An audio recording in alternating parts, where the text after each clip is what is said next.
জামুগুৰি হাতত আছো বৰ্তমান। যায় নেকি?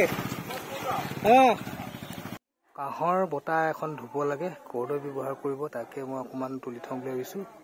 এইকেইটা দেখিছে ডাঙৰ ডাঙৰ কৰ্দৈ আছে, সেইটোকে পাওঁ। এইকেইটা এটাতো ওপৰত থাকিলে ননমা, এতিয়া এজন লগ কৰিবলৈ আহিছে কাৰণে ঘঁহিব লাগিব। ইয়াত ঘঁহি দিলে এইটো চফা হৈ যাব। এতিয়া এইটো চফা কৰিম।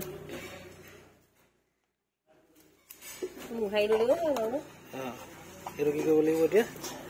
টেঙাটো এনেকৈ পেলাব লাগিব। দেখিছে আদিম যুগত কৰ্দৈ ব্যৱহাৰ,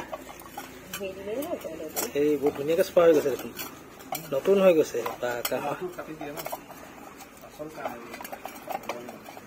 এয়া দেখিছে কেনেদৰে চফা কৰিছে, চিকচিকীয়া হৈ গ'ল। এনেকৈ চফা কৰে দেই। নতুন কথা জানিলো, মোৰ কাৰণে নতুন কথা, কিছুমান নাজানিব পাৰেতো। দেখিলেহে টেঙা মাৰে বুলি জানো, আৰু টেঙা মাৰে বুলি জানো, কৰ্দৈ টেঙাও মাৰিব পাৰি বুলি।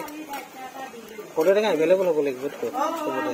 দেখিছে পুৰা চফা হৈ গ'ল, আগৰ অৱস্থাতকৈ এতিয়া বহুত ধুনীয়া হৈছে, চিকচাক হৈ গ'ল।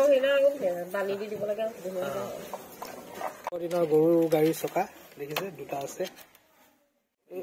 এইজোপা ইনচুলিন প্লাণ্ট, কেঁচাকৈ চবাই খালে হ'ল। এইটো খাই চাওঁচোন কেনেকুৱা লাগে, একদম কোমলীয়া এখিলা খাম দেই।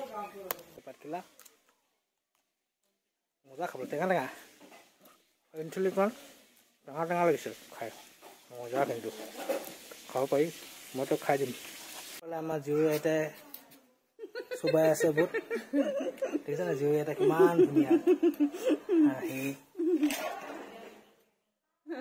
বিহু গীত এটা গাব নেকি?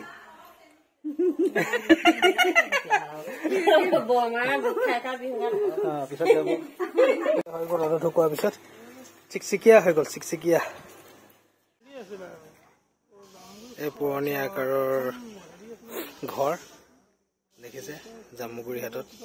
এনেকুৱা ঘৰ আজিকালি পোৱা নাযায়, এনেকুৱা ঘৰ থকা মানে বহুত ধনী মানুহৰ ঘৰ।